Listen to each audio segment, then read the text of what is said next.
Hello everyone and welcome to this presentation. My name's Emily Cochrane and we're going to be chatting about managing our energy to enable food shopping, meal preparation and eating. The four key things that we're going to cover in this session is we're going to explore what fatigue looks like in EDS. We're going to talk about the cycle of fatigue and food. We're going to discuss in more detail what pacing is and what that looks like. And then in particular, we're going to focus on the fatigue triggers and the energy management strategies that we can use when food shopping, cooking, and eating. A little bit about myself before we get started. If you can tell from my accent, I am Australian, but I'm based in the UK, living down in Cornwall. I really love dogs, and this is a picture of my dog Kai here.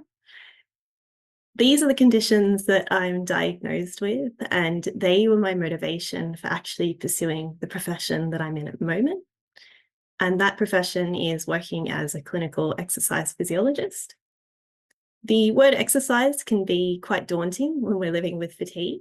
So I always assure people that my key role is actually around health education and helping people to understand the physiology of what is going on with their body.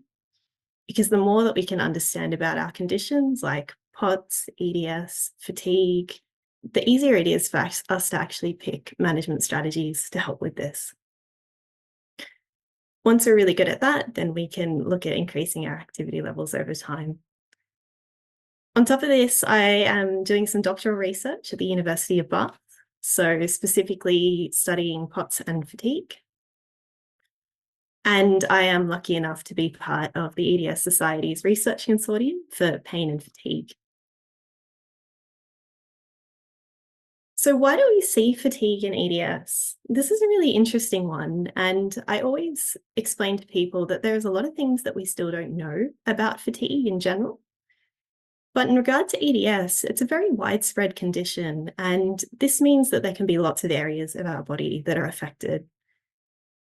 In regards to the cycle of fatigue and food, so we know that we need to eat food to have energy.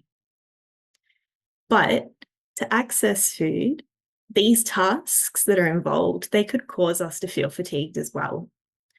So shopping might cause someone fatigue, cooking might cause someone fatigue, and even eating could cause someone fatigue as well. The difficulty here is if we can't access food, not having food means that we may not have that energy, and this can also lead to additional fatigue as well. As we go through the slides tonight, and we are talking about fatigue and in particular energy expenditure, just keep in mind that there are four key categories that we often talk about when we're expending energy. We tend to know a lot about physical energy expenditure. We know if we do something physical and it's above our capacity that we might experience fatigue from this. But we also know that cognitively, if we expend energy, that could cause fatigue. Emotions could be a form of energy expenditure, and our environment can affect our energy as well. So food shopping, cooking, and eating. Now we're going to look at the details around the fatigue triggers that could be involved with these tasks, as well as the pacing and the management strategy management strategies that we could use to reduce fatigue during these tasks. We will also have a quick look here at what pacing is.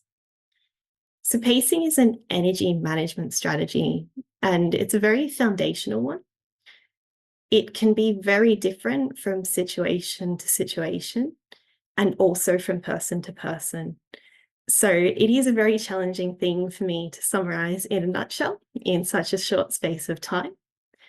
But the fourth dot point down here is what we want to keep in mind with any of the things that we're talking about tonight, is that pacing does involve breaking tasks down into smaller blocks and making sure that we're taking rest between these tasks so that we aren't accumulating fatigue across the time that we're doing those things.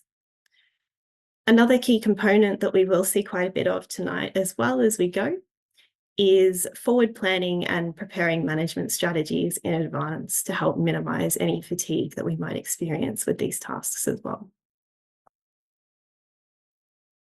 So the first thing that we're going to look at are these food shopping triggers. So it's not just about when we're at the shops and what we're doing there, but it's also about traveling to and from the shops as well. So maybe we need to drive ourselves to the shops.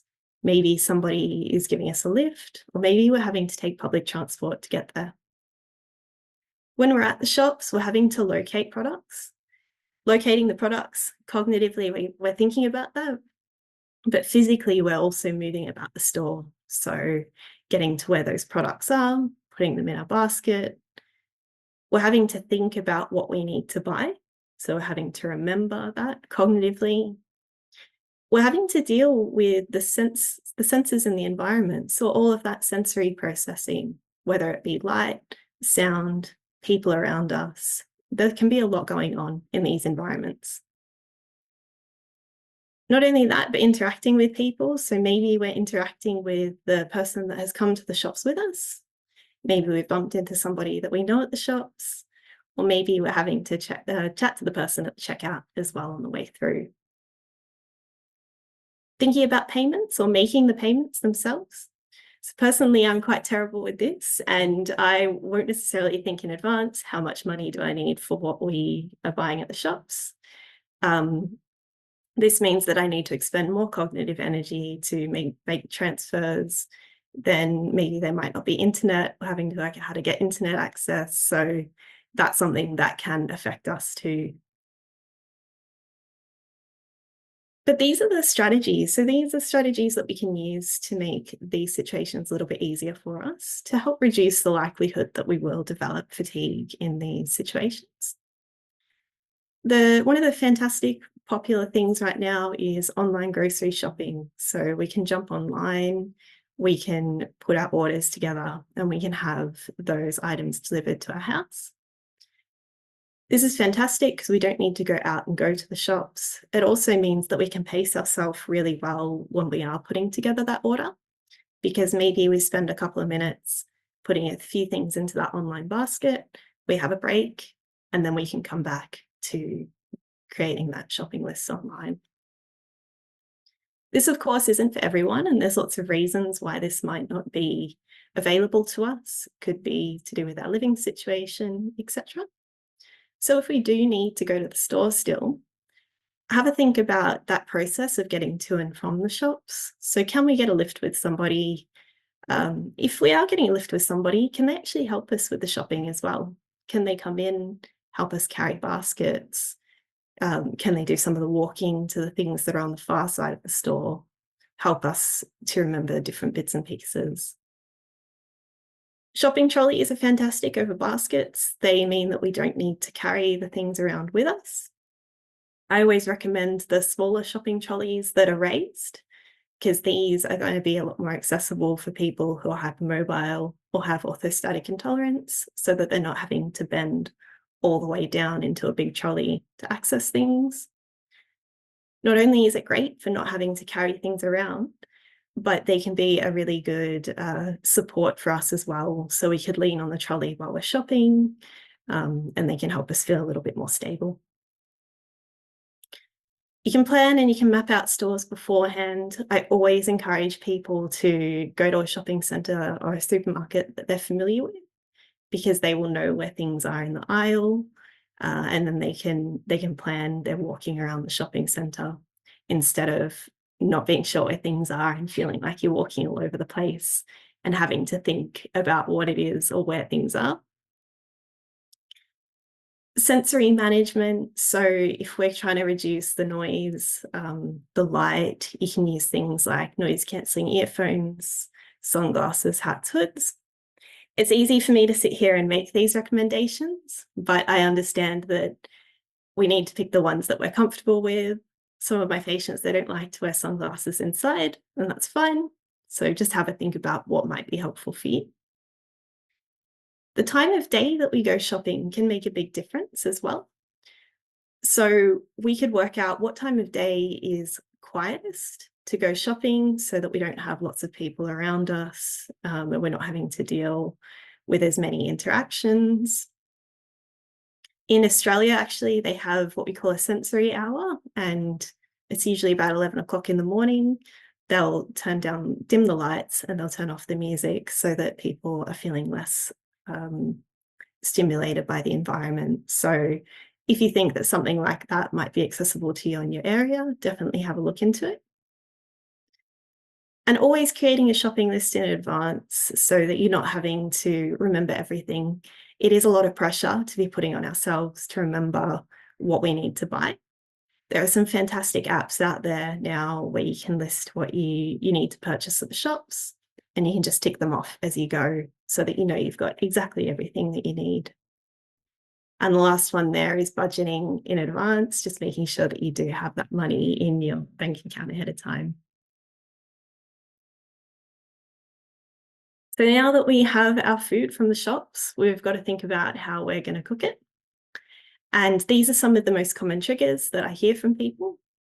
So just like thinking about what we need to buy from the shops, thinking about what we want to cook can also cost us cognitive energy and be fatiguing. Standing up, particularly for longer periods of time, this could put pressure on people's joints, and it could be quite challenging if we have orthostatic intolerance as well. Cutting vegetables. Some vegetables require quite a bit of force to be able to cut, so that could be fatiguing from a muscular perspective. And so can lifting heavy items in the kitchen too, so pots, pans, especially if they have something in them as well that's adding to that weight. The heat from anything producing heat, of course, anything producing heat, so stove, oven, that can affect us again, particularly if we have orthostatic intolerance or a condition like POTS, because we tend to be a little bit intolerant to warmer environments. And generally remembering the process of what we're doing. So trying to remember what ingredients we have to use, the timings of things. Often cooking can involve multitasking because we might have many things going on at once. And the dreaded one at the end there is, of course, cleaning up the dishes. But again, there are strategies that we can put in place to help minimize the fatigue with cooking. The first one is creating a list of low energy meals to choose from. So if we are fatigued already, it can be quite difficult to concentrate, but also to make decisions. And that means that decision making can feel quite daunting for us. So if we think in advance of what meals are low energy for us, and we have a list of that, rather than having to decide on the spot, we can just pick from that list and know that even if we are fatigued, that meal option is the right choice for us. Perching stools are very popular amongst the people that I see. They mean that you can sit at the bench and that you can work with the foodstuffs while sitting down. The only difficulty with this is that they may not always be ergonomically appropriate for everyone's kitchen. What I mean by this is if you, for example, you don't have an area for your legs to go under the bench while you're on your perching stool, you might have to be leaning further forward to access what's on the bench. So the other thing that I recommend is have a think about whether you could have a seat in the kitchen. And this means that, you could do some chopping of the vegetables.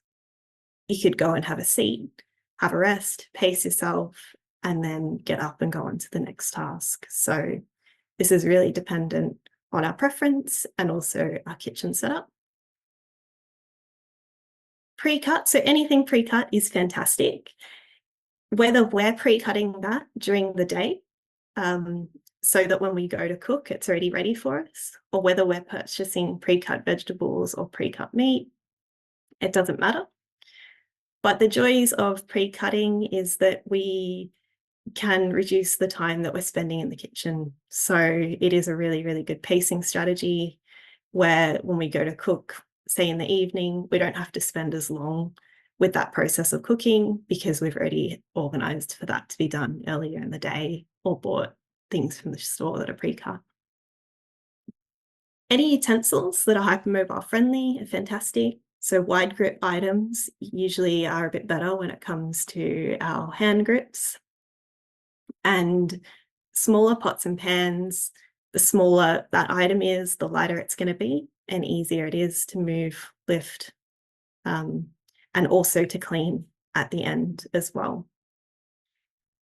As I mentioned, we can be sensitive to warmer temperatures, and if this is the case for you, then have a think about what you can do to mediate this. So often I say, think about whether you can open windows or doors ahead of cooking to make sure that you're keeping your environment nice and cool.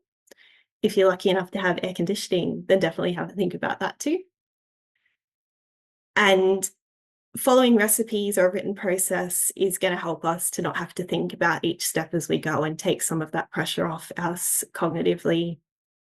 Some of my patients, they'll put sticky notes up around the kitchen, reminding them which process needs to be done where.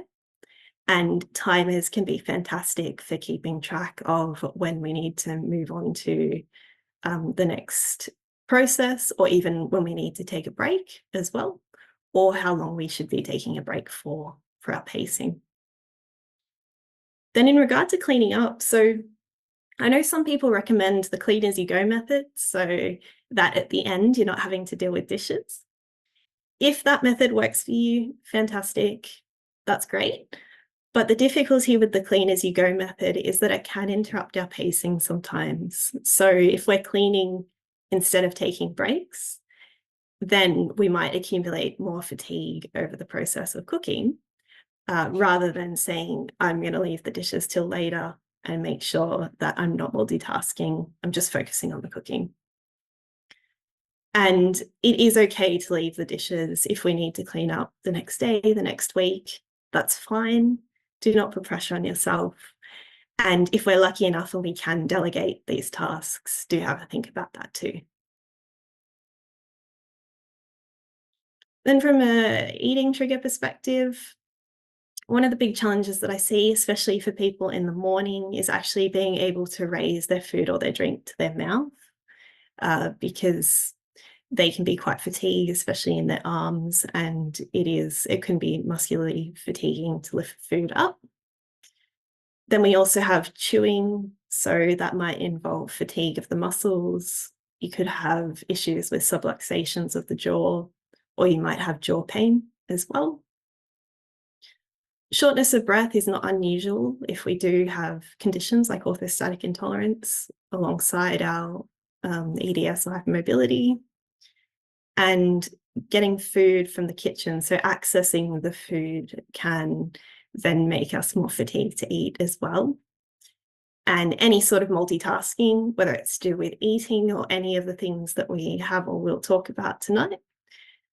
So if we are looking at eating in particular, multitasking could cause us more fatigue if we have someone trying to talk to us while we're eating, or maybe somebody's watching TV in the background and the noise is too much for us from a sensory perspective. So some people do benefit from making sure that when they're eating, that's the only thing that they're focusing on at that time. But here are some other strategies that we can use. So if we do struggle to raise food to our mouth to be able to consume it, then some of my patients, they love using trays. So adjustable trays. These can be used if we're sitting at the table, or they can be used if we're reclining in a bed as well. This means that the food is going to be closer to our mouth and that we're not having to perform as big a movements to get the food there. The same thing with using drink bottles. Staying hydrated first thing in the morning is particularly helpful for us, but again, our symptoms can be particularly challenging for us in the morning. So pre-filled drink bottles, so that we're not having to get up, are fantastic. Drink bottles that have straws on them, or if you have your own straw that you want to use, are even better, because that way we could potentially drink without having to lift the drink bottle to our face as well. Feet up when eating is wonderful.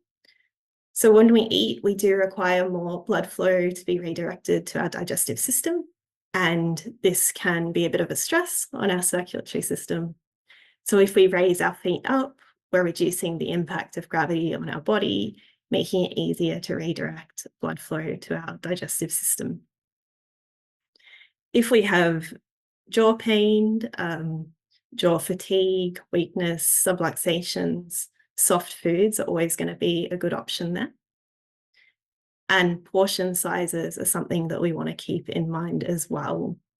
So the larger a portion size is, the more our body is going to have to work to digest that food. But also the larger the portion size, the more time we're going to have to spend eating and chewing. So sometimes we would recommend smaller, more frequent meals to help manage this.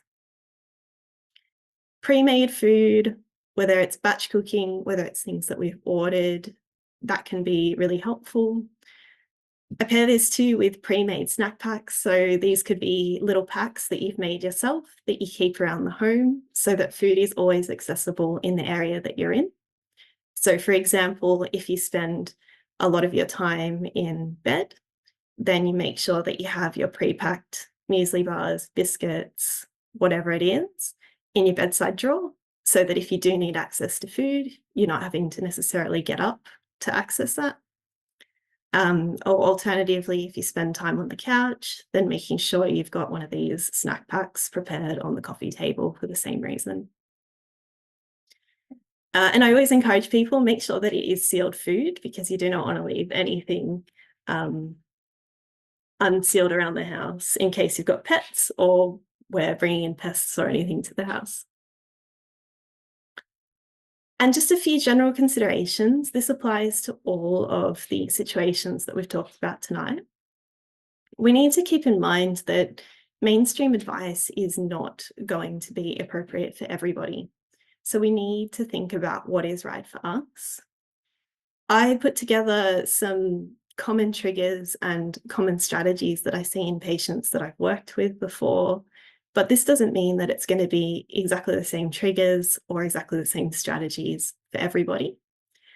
What I often recommend is think about all of the things that are maybe in this presentation, but also that you've done your own research or had your own experience around, and collate the things that work for you so that you have your personalized strategies. And if you need some help around this, make sure you're reaching out to a healthcare professional, an understanding healthcare professional, to see how they might be able to help, because you may find some benefit from getting that tailored approach from them as well. But thank you so much for listening. I hope that this has been helpful for you.